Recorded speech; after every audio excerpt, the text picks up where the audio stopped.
ओम शांति। ओम शांति। ओम शांति। ओम शांति। आप सबके भट्टी का वाइब्रेशन बहुत सुंदर बनता जा रहा है और है छोटी, है ना, तो पावरफुल भट्टी हो रही है ना। ऐसा लगता है मधुबन में भट्टी चल रही है। మెంబర్ బర్త్డే చాలా బాగుంది. మంచి వైబ్రేషన్స్ తయారవుతూ ఉన్నాయి. ఎలా అనిపిస్తుందంటే మధుబంలో భక్తి జరుగుతుందని అనిపిస్తుంది. कल शाम के वाइब्रेशन से तो ऐसा लगा जैसे मधुबन में ही भट्टी हो रही है। उठने का दिल ही नहीं कर रहा था, जाने का मन ही नहीं कर रहा था। నిన్న సాయంకాలం వైబ్రేషన్స్ అయితే ఎంత బాగున్నాయంటే లేచి వెళ్ళాలని అనిపించలేదు. आप सबने भी ऐसा अनुभव किया? మీ అందరికీ అలా అనుభవం అయిందా? बहुत अच्छी बात है। बाकी अभी का जो विषय है अनुभव को लेकर के, ఇప్పుడు విషయం అయితే అనుభవాల గురించి. और आप सबने डेविड भाई का तो अनुभव सुना ही सुना। మీరంతా డేవిడ్ భాయ్ అనుభవం అయితే విన్నారు.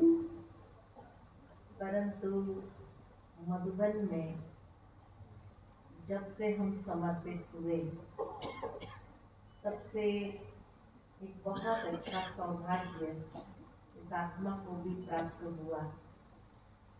दादियों की छत्र छाया में रहने का एक सुंदर अवसर प्राप्त हुआ। కానీ నేను మధుబంలో సమర్పితమైన దగ్గర నుంచి ఒక అందమైన అవకాశం నాకు దొరికింది. దాది దగ్గర సాంగత్యంగా ఉండే అవకాశం దొరికింది. और इसलिए 1980 में, वैसे तो 1974 से बाबा के बच्चे बने हम, और तब से लेकर के मधुबन में आना जाना तो चलता ही रहा। बाबा की प्रेरणा से भारत में सेटल होने का अवसर मिला, क्योंकि वहाँ अफ्रीका में जहाँ हम रहते थे वहाँ की पॉलिटिकल सिचुएशन थोड़ी गड़बड़ होने लगी। तो उस समय सोचा कि सभी लंदन अमेरिका जा रहे हैं तो हम भी उस तरफ चले जाए।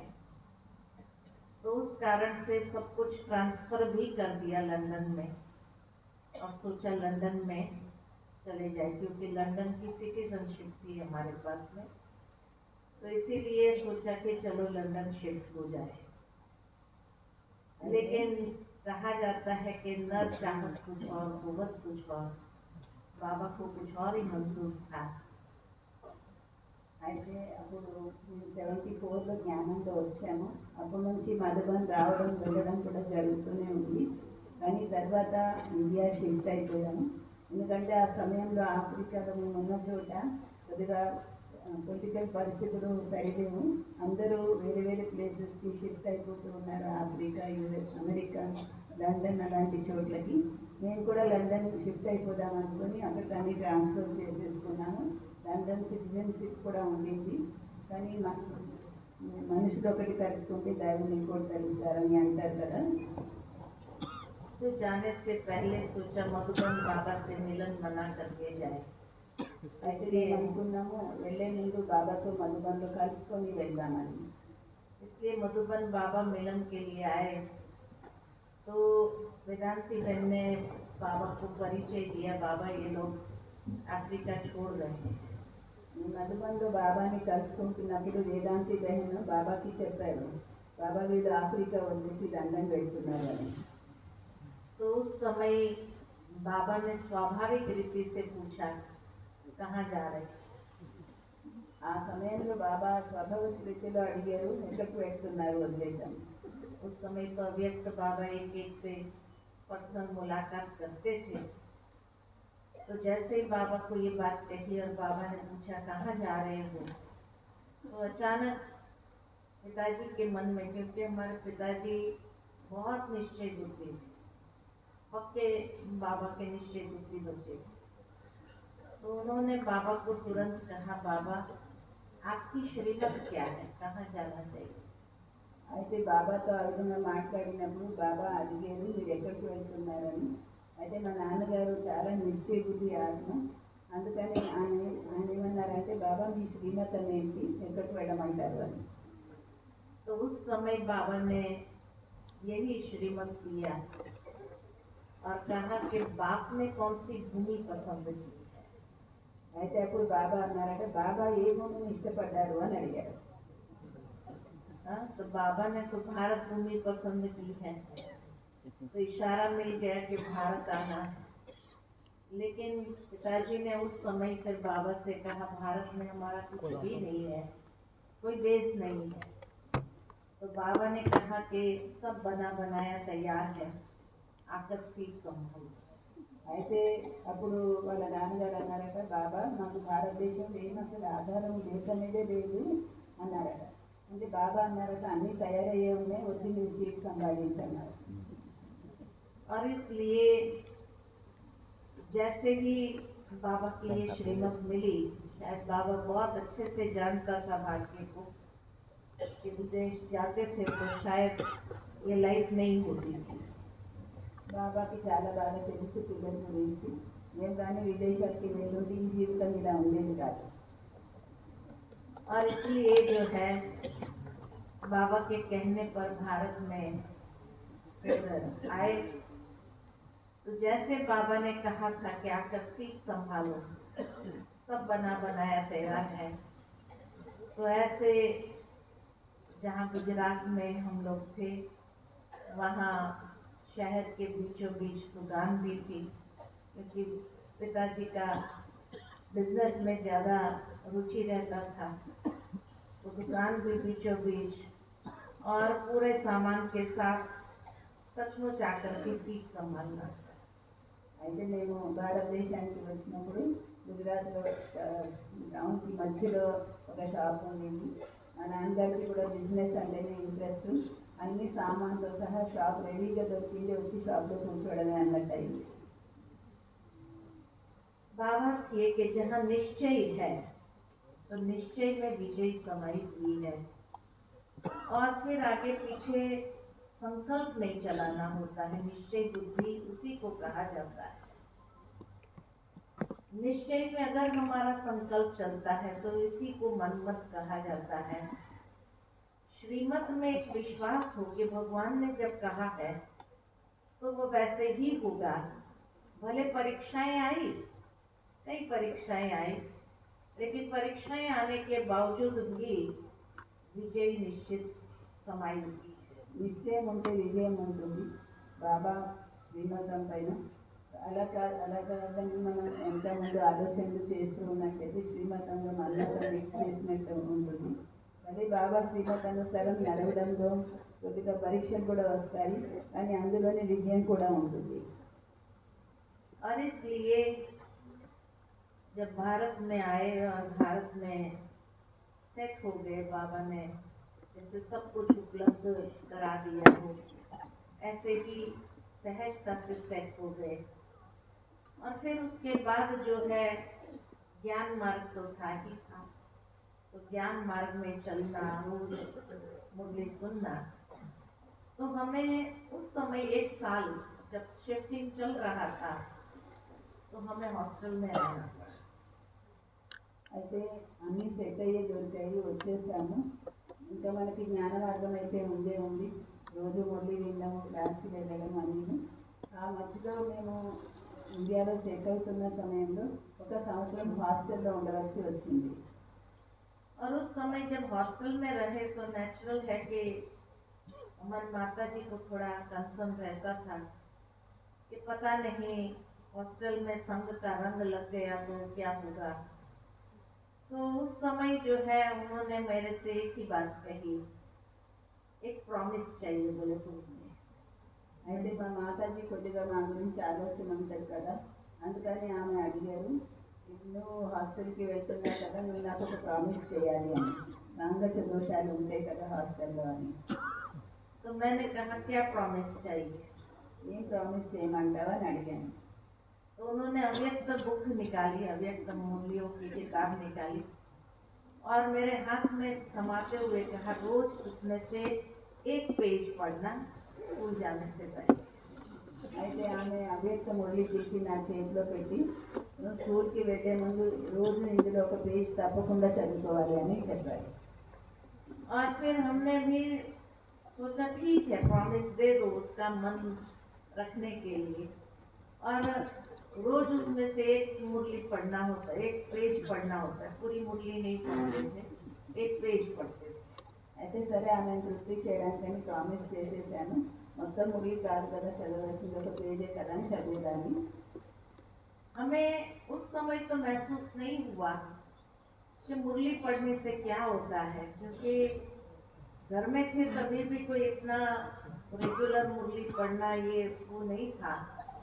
लेकिन जब हॉस्टल में रहने लगे और रोज एक पेज पढ़ना होता है तो एक काम उतारने जैसा, नेमीनाथ जैसे बाबा कहते हैं, इस तरह से हमने प्रॉमिस दिया है इसलिए पढ़ना है, कोई प्राप्ति हो रही है उस हिसाब से।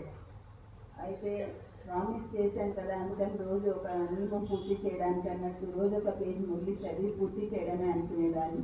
కానీ ఆ మురళి చదవడం ద్వారా ఏదైనా ప్రాప్తి కూడా దొరుకుతుందని దాని గురించి అయితే నాకు ఏం ఆలోచన ఉండేది కాదు. लेकिन बाबा की एक श्रीमत का पालन करने से कितना बाबा रिस्पॉन्सिबिलिटी ले लेता है हमारी, ये बाद में अनुभव हुआ। బాబా శ్రీమతాన్ని పాలన చేస్తే ఎంతగా బాబా మన బాధ్యత తీసుకుంటారు అన్నది అది తర్వాత తెలిసి వచ్చింది మాకు. तो ब्राह्मण जीवन माना ही एक तो निश्चय बुद्धि होना, दूसरा श्रीमत का पालन एक्टिवेट करना। బ్రాహ్మణ జీవితం అంటేనే ఒకటి నిశ్చయ బుద్ధి కావడం, రెండోది శ్రీమతాన్ని యాక్యురేట్గా ఫాలో చేయడం. तभी बाबा भी हमारी रिस्पॉन्सिबिलिटी लेता है। అప్పుడే బాబా మన రెస్పాన్సిబిలిటీ కూడా తీసుకుంటారు. लेकिन कई बार कई लोग इसके महत्व को जब नहीं जानते हैं और इसलिए श्रीमत में भी जैसे मन मत मिक्स करके उसको फॉलो करने का प्रयत्न करते हैं, तो देखा जाता है कि उसमें बाबा जो अनुभव कराना चाहता है वो अनुभव नहीं होता है। చాలాసార్లు కొంతమంది దాని మహత్వాన్ని తెలియక తన మన్మతాన్ని మిక్స్ చేసి ఫాలో చేస్తూ ఉంటే కనుక దాని మహత్వం వాటికి అనుభవంలోకి రాదు. सचमुच वो एक साल हॉस्टल में रहे और जिस तरह से बाबा की मुरली रोज पढ़ते रहे, समझ में आता था नहीं आता था कुछ भी मालूम नहीं, क्या समझ में आया कुछ भी नहीं पता था, लेकिन एक नेमीनाथ बन करके भी जब पढ़ते हैं तो जैसे बाबा की छत्र छाया हर वक्त अनुभव करते रहे और सेफ्टी बाबा ने हमेशा हमारी बनाई। అయితే హాస్టల్లో ఉన్నన్ని రోజులు ప్రతిరోజు అవ్యక్త మురళిలో ఒక పేజీ చదవడం వల్ల కూడా బాబా నన్ను ఆ సంవత్సరం పాటు చాలా సురక్షితంగా ఉంచారు. उसके बाद जैसे ही मधुबन आना हुआ तो मधुबन में सोचा कि छुट्टियां हैं, वैकेशन है स्कूल से, 12th की एग्जाम दिया था, वैकेशन है 2 महीने का, तो सोचा चलो मधुबन में सेवा करते, तो इसीलिए मधुबन में रहना हुआ। పరీక్షలు అయిపోయాక ఒకసారి మధుబన్ వెళ్తాను, సెలవు కదా, అంటే 12th క్లాస్ పూర్తి చేసిన తర్వాత కొద్దిగా సేవ చేద్దాం మధుబన్లో అని మధుబన్ వెళ్ళాను. और तब तक मुझे दादियों के समीपता का कोई अनुभव नहीं था। అప్పటి వరకు నాకు దాదీతో సమీపంగా ఉండేది ఏం అనుభవం లేదు. तो 1980 में जब मैं 2 महीना मधुबन में रही तो उस समय सबसे समीप जो आना हुआ वो बड़ी दीदी मनमोहिनी दीदी के समीप आना हुआ। 2 నెలలు నేను మధుబన్లో ఉన్నప్పుడు ఆ సమయంలో చాలా ఎక్కువగా మన్మోహిని దీదీతో చాలా సమీపంగా వచ్చాను. और उस समय रोज सुबह सुबह तैयार होकर के मनमोहिनी दीदी को गुड मॉर्निंग करने जाते थे ఆ సమయంలో రోజు ఉదయాన్నే తయారై మన్మోహిని దేవికి గుడ్ మార్నింగ్ చెప్పడానికి వెళ్ళేదాన్ని. तो मैंने कहा,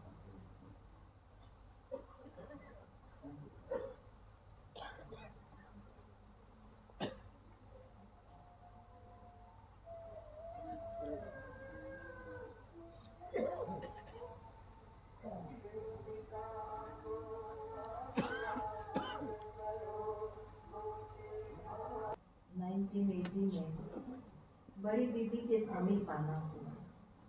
रोज सुबह सुबह मुरली क्लास के पहले गुड मॉर्निंग करने जाते थे। फिर दीदी के साथ ही हाथ पकड़ करके क्लासरूम जाते थे। उस समय ओम शांति भवन तो नहीं था, मेडिटेशन हॉल में जाते थे। तो बड़ी दीदी जी को ఆ సమయంలోనే మన్మోహిని దేవి దగ్గర అవడం అయింది. మన్మోహిని దేవి దగ్గర రోజు ఉదయాన్నే తయారై గుడ్ మార్నింగ్ చెప్పడానికి వెళ్ళేదాన్ని. అప్పుడు దీది చేయి పట్టుకొని ఓం శాంతి భవన్ లేనప్పుడు మెడిటేషన్ హాల్లో క్లాస్ వినడానికి వెళ్ళేదాన్ని. 1980 तो बड़ी दीदी को जब हमने देखा कि बड़ी दीदी की student life is the best life, पक्की स्टूडेंट थी। और हम लोग तो स्टूडेंट लाइफ में थोड़ा बहुत ये भी कर लेंगे, लेकिन वो उस एज में भी हर रोज की मुरली एक्यूरेट लिखना। और मुझे दीदी ने कहा था कि तुम्हें और कहीं नहीं बैठना, इधर बैठना, हनुमान की तरह मेरे पैरों के पास बैठना। అయితే బడి దీది మన్మోహిని దేవి స్టూడెంట్ లైఫ్లో చాలా పక్కాగా ఉండేవారు. ఆ ఏజ్లో కూడా దీది ప్రతిరోజు మురళి పూర్తిగా రాసుకునేవారు. అప్పుడు దీది నన్ను అనేవారు, నువ్వు ఎక్కడ వెళ్ళొద్దు, నువ్వు నా దగ్గర ఇక్కడ కూర్చో హనుమంతుడు లాగా అని చెప్పేవారు. और इसलिए जब मैं वहाँ बैठती थी, मानो कभी थोड़ा लेट भी क्लास में पहुँचती थी, देखती थी आई नहीं है तो चारों ओर नजर घुमाती थी। अगर मैं पीछे बैठी होती थी तो इशारा करके भी बुला लेती थी, तेरी जगह इधर रख, और उधर किसी को बैठने नहीं देती। అయితే నేను ఆ సమయంలో కొద్దిగా లేట్ అయినా సరే ఎక్కడైనా కూర్చుంటే దీది 4 మినిట్లో చూసి వెంటనే పిలిపించేవారు. మళ్ళీ అక్కడ మీరు లేచి ఇక్కడ నువ్వు ఇక్కడే కూర్చోవాలి అనేవారు. ఎవరిని అక్కడ కూర్చొనిచ్చేవారు కాదు. और फिर जैसे मैं मुरली लिखती थी तो दीदी मेरी डायरी में देखती थी कि मैं कैसे मुरली लिख रही। నేను మురళి రాసుకునేటప్పుడు దీది నా డైరీలో చూసేవారు నేను ఎలా రాసుకుంటున్నానని. फिर दीदी ने सिखाया कि मुरली कैसे लिखनी चाहिए। తర్వాత దీది మురళి ఎలా రాయాలి అన్నది నేర్పించారు. दीदी ने कहा कि आप लोग सीधी सीधी जो बाबा पॉइंट देते हैं उस हिसाब से जो लिखते हैं, ऐसे कभी मुरली लिखनी नहीं चाहिए। मुरली को क्वेश्चन आंसर के रूप में टर्न करो। అయితే దీది అన్నారు, మీరు మురళి సూటిగా బాగా చెప్పిన వాక్యాలు రాసేసుకుంటారు, అలా కాదు రాసుకోవడం, మురళి పాయింట్ని క్వశ్చన్ ఆన్సర్ రూపంలో రాసుకోవాలని నేర్పించారు. और क्वेश्चन निकालो मुरली से और फिर उसका आंसर के रूप में उसको लिखो, ताकि मुरली पूरी याद रहे। आप किसी को भी अगर सुनाना चाहे तो क्वेश्चन याद रखना सहज होता है। क्वेश्चन पूछो आप, तो फिर आंसर भी आपको याद रहेगा। మురళిలో పాయింట్స్కి ముందు క్వశ్చన్ రాసి ఆన్సర్ రూపంలో మురళి పాయింట్స్ రాస్తే మీకు ఎవరికైనా చెప్పాలంటే కూడా ఈజీగా గుర్తు ఉంటాయి. క్వశ్చన్ అడిగితే అప్పుడు దాని జవాబు అదే వస్తుంది. तो आज भी बाबा की मुरली के पहले जो क्वेश्चन आंसर आते हैं तो दीदी की डायरी से आते हैं। ఈరోజు కూడా బాబా మురళిలో మొదట ప్రశ్న జవాబు వస్తుంది కదా, అది దీది మురళిలో రాస్తున్నదే. बाबा तो सीधी सीधी मुरली शुरू कर देते थे, गीत बजता था, गीत के बाद ओम शांति करके बाबा मुरली शुरू करता था। బాబా అయితే పాట పెట్టగానే వెంటనే మురళి చెప్పేసేవారు. ప్రశ్న జవాబే ఉండేది కాదు, అది దీది రాసిన ప్రశ్న జవాబు. लेकिन ये क्वेश्चन जो आता है वो दीदी के डायरी से लिए गए क्वेश्चन है। అవన్నీ దీది డైరీలోంచి తీసుకున్న క్వశ్చన్. तो भावार्थ ये कि कैसे मुरली को पूरा याद रखेगा, तो ये दीदी ने सिखाया। మురళి ఎలా గుర్తు పెట్టుకోవాలి అన్నది దీది నేర్పించారు. दूसरी बात जैसे एक दिन मैं गई दीदी के पास में गुड मॉर्निंग करने, तो गुड मॉर्निंग करते ही दीदी पूरा चार्ट ले लेती थी कि क्या किया। నేను దీదీతో గుడ్ మార్నింగ్ చెప్పడానికి వెళ్ళేదాన్ని.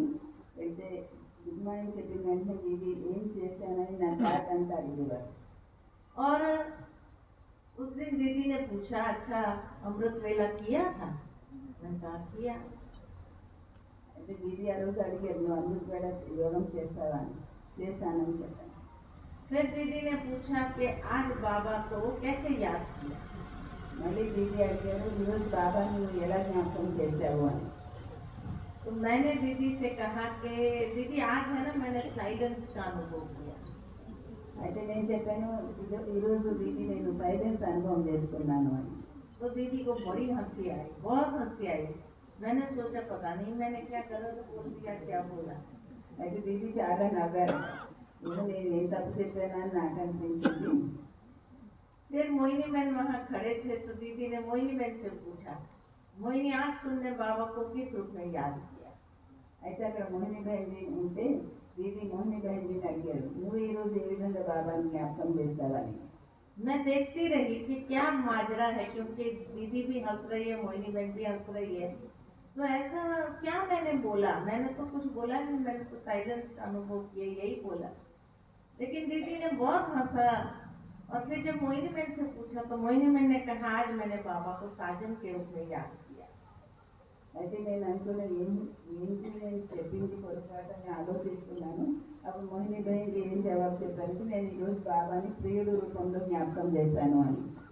फिर दीदी ने सिखाया, अमृत वेले अगर कोई कहता है साइलेंस का अनुभव किया, इसका मतलब वो सो गया। ఒకవేళ అమృత వేళ ఎవరైనా నేను సైలెన్స్ అనుభవం చేసుకున్నానని చెప్తే అర్థం వాడు నిద్రపోయారని. अमृत वेले साइलेंस का अनुभव थोड़ी करना होता है, वरदानी समय है, वरदान लेने का समय है। और वरदान कैसे मिलेगा? तो जब बाबा के साथ इतना घनिष्ठ रिश्ता, क्योंकि नींद से उठे होते हैं और फिर साइलेंस में अगर आप बैठेंगे तो नींद आना स्वाभाविक है। इसलिए दीदी ने सिखाया कि कभी भी अमृत वेले साइलेंस का अनुभव नहीं करना होता है, लेकिन अमृत वेले अव्यक्त फरिश्तेपन का अनुभव करना होता है। उसमें कोई ना कोई संबंध जोड़ करके उस संबंध का अनुभव करना होता है। बातें करो बाबा से, जो मन के अंदर बात हो, अमृत वेले आप बाबा के साथ सच्चे दिल से बात करेंगे तो बाबा सारे दिन के लिए शक्ति भी भरेगा, वरदान भी देगा, और जो है आपका योग निरंतर होने लगेगा। అమృత వేళ వరదాని సమయము, వరదానాలు తీసుకునే సమయం కదా. అలా వరదానం తీసుకోవాలంటే బాబాతో మనకు చాలా లోతైనటువంటి సంబంధం యొక్క అనుభవం ఉండాలి. అందుకని బాబాతో సంబంధం జోడించి బాబాతో సంభాషణ చేస్తూ యోగం చేసినట్లయితే ఆ వరదానాన్ని మనము అనుభవం చేయగలుగుతాము. तो इसलिए अमृत वेले कैसे बैठना है, कैसे याद करना है, मुरली में कैसे मुरली लिखनी है, एक एक चीज जैसे दीदी सिखाती गई हो। అమృత వేళ ఎలా యోగం చేయాలి, ఎలా వరదానాలు తీసుకోవాలి, ఎలా మురళి రాసుకోవాలి, ప్రతి ఒక్క విషయం దీది నాకు నేర్పించారు. और दीदी जब ऐसे बोलती थी ना तो ऐसे छप जाता था अंदर में। దీది ఏమైనా చెప్తే కనుక అది మనసులో ముద్రించబడిపోయేది. फिर उसके बाद जो है दीदी के अंदर अमृतता भी थी। ये नहीं कि खाली ज्ञान योग करना, दीदी अमृत वेला कभी मिस नहीं करती थी, है ना। रोज बाकायदे तैयार हो करके क्लास छोटे हॉल में आना, अमृत वेले योग करने के लिए भी स्टूडेंट लाइफ के हिसाब से डायरी पेन ले करके क्लास में आना और लिखना एक एक पॉइंट को। तो देखा कि दीदी का दिनचर्या इतनी एक्यूरेट थी, जो बाबा ने दिनचर्या बना कर दिया उस हिसाब से बड़ी दीदी चलती। దీది కేవలం జ్ఞాన యోగాలే కాకుండా చాలా రమణీయంగా కూడా ఉండేవారు. అమృత వేళ యోగము, మురళి అన్నిట్లో చాలా యాక్యురేట్గా బాబా ఇచ్చిన దినచర్య ప్రకారం నడిచేవారు. మురళి క్లాస్కి వస్తే కూడా స్టూడెంట్ లైఫ్ అనే విధంగా పుస్తకము పెన్ను తీసుకొని క్లాస్లోకి వచ్చేవారు. ఒక రోజు కూడా దీది మురళి కూడా మిస్ చేయలేదు. फिर एक दिन जो है दीदी के पास, माना दीदी का जो सिस्टम था मैनेजमेंट का वो इतना परफेक्ट था भले दीदी अपने ऑफिस में होती थी या कमरे में होती थी, लेकिन सारे घर में क्या हो रहा है दीदी को पता रहता। దీది మేనేజ్మెంట్ సిస్టమ్ చాలా బాగుండేది. దీది ఎక్కడున్నా సరే ఇంట్లో మొత్తం ఎక్కడెక్కడ ఏం జరుగుతుందో అన్నీ ఆమెకు తెలిసి ఉండేది. तो एक दिन जो है मैं उस समय टोली में सेवा करती थी। टोली जैसे पैकिंग करना है ना, तो उस समय टोली डिपार्टमेंट शशि बहन संभालती थी। आबू रोड वाली शशि बहन जो है वो संभालती थी। तो शशि बहन के पास सेवा करती थी मैं, बाकी शिविर में सेवा करती थी। फ्री डे होता था तो पैकिंग टोली के पैकेट बनाना ये करना, तो नेचुरल है अभी वहाँ जाएंगे टोली में सेवा करेंगे तो टोली खाने को भी मिल जाती। అయితే నేను టోలీ డిపార్ట్మెంట్లో సేవ చేసేదాన్ని, ప్యాకింగ్ అదిను. యోగ శిబిరాలు ఉన్నప్పుడు యోగ శిబిర్లో కూడా సేవ చేసేదాన్ని. అయితే టోలీ డిపార్ట్మెంట్లో సేవకి ఎప్పుడు సహజంగానే తినడానికి టోలీ కూడా దొరుకుతుంది కదా. तो किसी ने देख लिया हम टोली खा रहे थे, तो देख लिया तो दीदी के पास शिकायत पहुंच गई। ఎవరు చూశారు నేను టోలీ డిపార్ట్మెంట్లో ఉండగా టోలీ తినడం, అది దీది వరకు చేరింది. तो उस दिन दीदी कभी डांटती नहीं थी किसी को, तो दीदी ने उस दिन जो है मैं वहाँ सेवा करने गई थी शिविर वालों को खाना खिलाने, तो दीदी ने मैसेज भेजा किसी के द्वारा, उषा को कहो कि खाना खिलाने के बाद आज तेरा खाना दीदी के साथ। అయితే ఆ రోజు నేను యోగ శిబిరి వారికి భోజనం వడ్డించే దగ్గర వెళ్ళాను. వెళ్తే ఎవరితోనో దీది కబుర్ చేశారు, ఉషాకి చెప్పండి సేవ అయిపోయిన తర్వాత నాతో కలిసి భోజనం చేయడానికి రమ్మని. अभी मधुबन वालों का तो अनुभव होता था, तो जैसे ही मेरे को मैसेज मिला तो वहाँ बाबा राम भाई और जो दूसरे सेवाधारी थे तो बाबा राम भाई मेरे को देखने लगे, जरूर कोई गड़बड़ की होगी आज तुमने, तभी आज दीदी के साथ तेरा भोजन है। అయితే అక్కడ ఉన్న మిగతా అన్నయ్యలు నన్ను చూసి నువ్వు ఏదో ఈరోజు గడబడి చేసావు, అందుకే నేను దీది తనతో భోజనం చేయడానికి పిలుస్తున్నారా అన్నారు. अब मैं सोचूं मैंने तो कोई गड़बड़ नहीं किया, अमृत वेला भी किया, मुरली क्लास भी किया, सब कुछ तो किया, दिनचर्या मेरी एक्यूरेट रही। तो बोले नहीं दीदी ऐसे ही तेरे को खाने पर नहीं बुलाया है, तो जरूर कोई गड़बड़ किया होगा। मेरे को तो संकल्प में भी नहीं कि बेटोली खाते किसी ने देख लिया शिकायत पहुंची। అయితే నేను అనుకున్నాను నేను అన్ని బాగానే చేశాను కదా, పొద్దున్న నుంచి అమృత వేళ చేశాను, మురళీ క్లాస్ నేను సేవ చేశాను, అన్ని చేశాను కదా, నాదేం కంప్లైంట్ లేదని అన్నాను. అంటే బాబా రాంబాయ్ అన్నారు ఏం కాదు నువ్వు ఏదో చేసిందో అందుకే నేను ఇచ్చారన్నారు. तो ऐसा था कि उस समय जब शुरू में आए थे तो नेचुरली मधुबन का खाना भी हमको अच्छा नहीं लगता था इतना, तो इसके लिए जो है टोली में खा लेते थे हम लोग, फिर खाना नहीं खाते थे। అయితే మొదట్లో మేము జ్ఞానంలో వచ్చాను కదా, అప్పట్లో మధుబన్లో భోజనం కొద్దిగా సాత్వికంగా ఉండేది కదా, అంత నచ్చేది కాదు. నచ్చకపోతే టోలీలో సేవ చేస్తే ఆరంగా టోలీ తినేసేదాన్ని, భోజనం చేసేదాన్ని. तो फिर भोजन के टाइम पर जैसे ही हमको मैसेज मिला तो हम तुरंत भागे और भाग करके वहाँ पहुँच गए, तो दीदी वेट कर रही थी। तो जैसे गए तो कहा हाँ हाँ आ जाओ बैठो, आज तेरा भोजन है ना हमारे साथ। నేను పరిగెత్తుకొని వెళ్ళాను, దీది పిలిచారు కదా అని రా రా రా అని కూర్చోబెట్టి ఈరోజు నువ్వు నాతో పాటు భోజనం చేయాలన్నారు. अच्छा फिर दीदी ने वेज पूरी बनवाई थी, पानी पूरी बनवाई थी, क्या क्या बनवाया అప్పుడు దీది నా కోసం వేడి పూరి పానీపూరి అన్ని రకరకాలు చేయించారు. अभी जो है इधर दादी बैठी, इधर दीदी बैठी और सामने ईशु दादी बैठी और मैं बैठी, इधर मोहिनी बहन बैठी।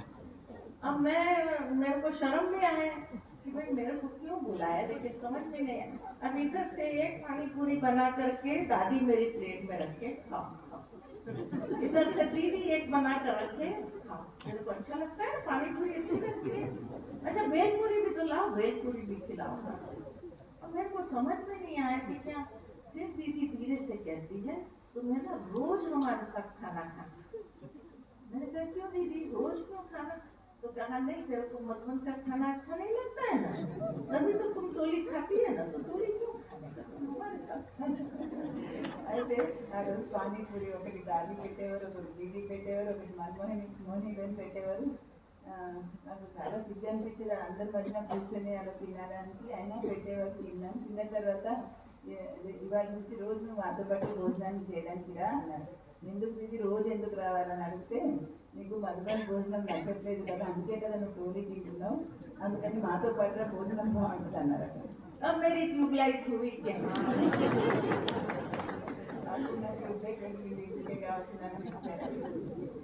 तो दीदी और दादियों की शिक्षा देने की ये एक बहुत सुंदर तरीका था, कभी डांटती नहीं थी। और फिर उसके बाद जो है मेरे को जैसे ट्यूबलाइट हुई, मैंने कहा दीदी अभी मैं रोज मधुबन का खाना खाऊंगी, मैं टोली नहीं खाऊंगी। అయితే అప్పుడు నాకు అర్థమైంది దాది దీదీలు శిక్షణ ఇచ్చే విధానం కూడా చాలా అలౌకికంగా ఉండేది. అందుకని నేను ఆ రోజు చెప్పాను, దీది నేను టోలీ తిన్నాను, రోజు మధుబన్ భోజనం తింటాను అని చెప్పాను.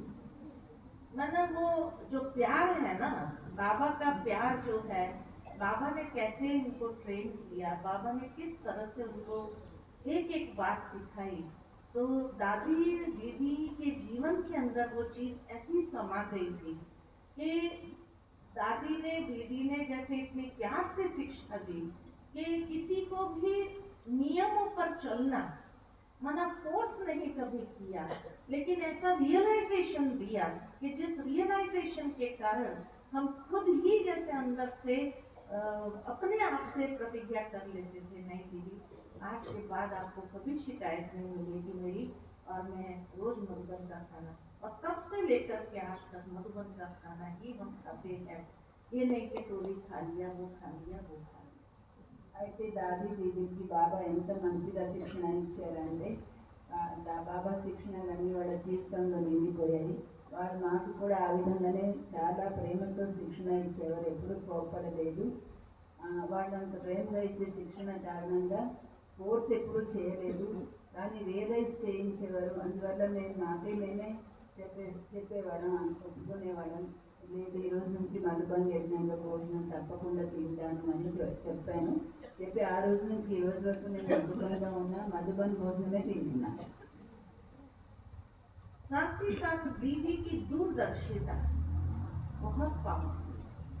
कोई भी व्यक्ति चल करके आता था ना, उसकी चाल से दीदी उसका आदि मध्य निकाल देती। దీది దూరదృష్టి చాలా గొప్పది.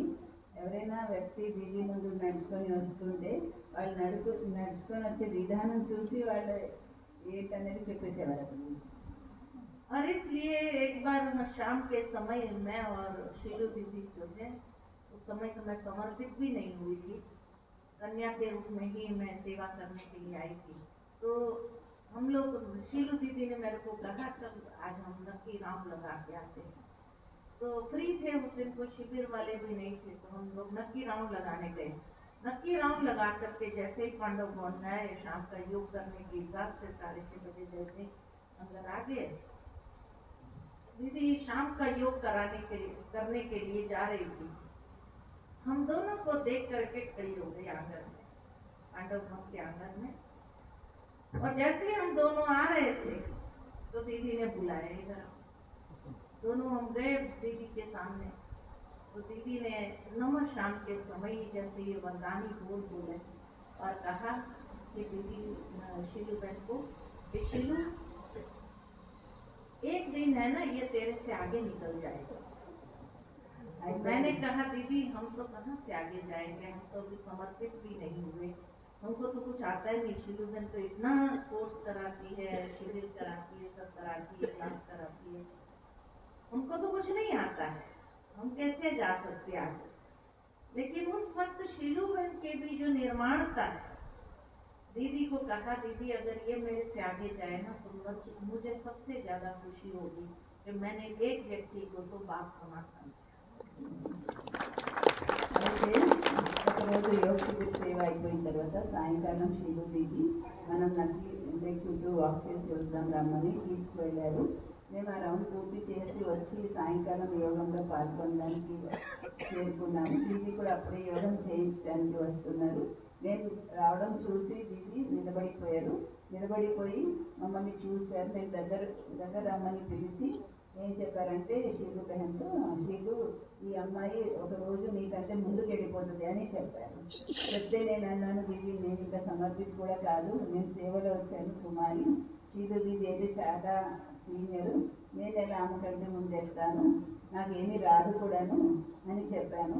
శీలు దీది కూడా విశేషత ఎంత గొప్పదంటే, శీలు దీది అన్నారు, తిను నాకంటే కూడా ముందుకెళ్తే చాలా సంతోషించేది మొదటి నేనే, ఎవరో ఒకరిని బాబా సమానంగా నేను తయారు చేశానని సంతోషిస్తాను. तो नमः शाम के समय दीदी के जो वरदानी बोल है, किस तरह साकार होते हुए भी हमने अपने जीवन में अनुभव किया। ఆ సాయంకాలం సమయంలో, సంధ్యా సమయంలో దీది యొక్క వరదాని మాటలు ఎలా నా జీవితంలో నిజమయ్యాయి అది కూడా నేను చూశాను. उसके बाद जब हम समर्पित हुए, तो समर्पित होने के समय जो है तो दादी पांडव वन में थे और बड़ी दादी, तो बड़ी दादी ने मेरे को पूछा कि तुम समर्पित क्यों होना चाहती। నేను సమర్పితమైన సమయంలో గురుగారు దాది కూడా మధుబన్లో ఉన్నారు. పెద్ద దాది నన్ను అడిగారు, నువ్వు ఎందుకు సమర్పితం అవుతున్నావని. मैंने जैसे आज हमें कन्याओं को इशारा देना पड़ता है कि बाबा की सेवा में लगो, लेकिन उस समय जब हम सेवा में लगना चाहते थे तो दादियाँ जानना चाहती थी कि किस लक्ष्य से भी समर्पित हो रही है, उनका लक्ष्य क्या है। ఇప్పుడైతే కుమారికి మనం చెప్పవలసి వస్తుంది, బాబా సేవలో నిమగ్నం అయిపోండి, సమర్పితం అవ్వండి అని. కానీ ఆ సమయంలో ఎవరైనా కుమారులు సమర్పితం అవుతామని అంటే దాదీలు అడిగేవారు, మీరు ఏ లక్ష్యంతో సమర్పితం అవ్వాలనుకుంటున్నారు అని. क्योंकि जिस लक्ष्य से समर्पित होंगी, तो अगर लक्ष्य ठीक नहीं है तो फिर वो लक्षण आ नहीं सकते। ఏ లక్ష్యంతో మనం సమర్పితం అవుతున్నా ఆ లక్ష్యం సరిగా లేకపోతే ఆ లక్షణాలు కూడా మన జీవితంలో రావు. और इसलिए जब दीदी दादी ने ये जानना चाहा कि आखिर लक्ष्य क्या है तेरा, तो मैंने यही कहा कि बस मेरे को बाबा की सेवा करनी है, मेरे को अपना जीवन सफल करना है। అయితే దాది నన్ను అడిగినప్పుడు నేనేం చెప్పానంటే, నేను బాబా సేవ చేయాలనుకుంటున్నాను, నా జీవితాన్ని సఫలం చేసుకోవాలనుకుంటున్నాను. लेकिन फिर भी जैसे दादियाँ संतुष्ट नहीं थी, तो उस कहने से भी तो दादी ने पता नहीं गुलजार दादी को क्या इशारा दिया, और गुलजार दादी ने उस दिन शाम को मुझे कहा चलो पैदल करने मेरे साथ चलो। అయితే అయినా కూడా దాదీలు ఇంకా సాటిస్ఫై అవ్వరు కదా. దాది మరి గుజరాత్ దాదీకి ఏం సైడ్ చేస్తారో నాకు తెలియదు. సాయంకాలం గుజరాత్ దాది మన ఇద్దరు వాకింగ్ వెళ్దాం కదా అని తీసుకెళ్ళారు. गुलजार दादी ने मुझे पूछा कि तुम किसी के प्रभाव में आकर के तो समर्पित नहीं हो रही, तुम किसी के कहने पर या मधुबन वाले में से किसी ने तेरे को प्रेरणा दी हो, किसी ने कहा हो तेरे को कि समर्पित हो जाओ, इसलिए तो समर्पित नहीं हो रही है। माना इतना क्रॉस क्वेश्चन करके मेरे अंदर से वो चीज निकालना चाहा कि आखिर भी मेरे जीवन मैं किसी के कहने पर कर रही हूँ, माता पिता के कहने पर कर रही हूँ, किसी मधुबन निवासी के कहने पर कर रही हूँ, या थोड़े समय का जैसे एक वातावरण के प्रभाव में आकर के कर रही हूँ, किस लिए मैं समर्पित होना चाहती हूँ, वो जैसे मेरे अंदर से जैसे निकाला।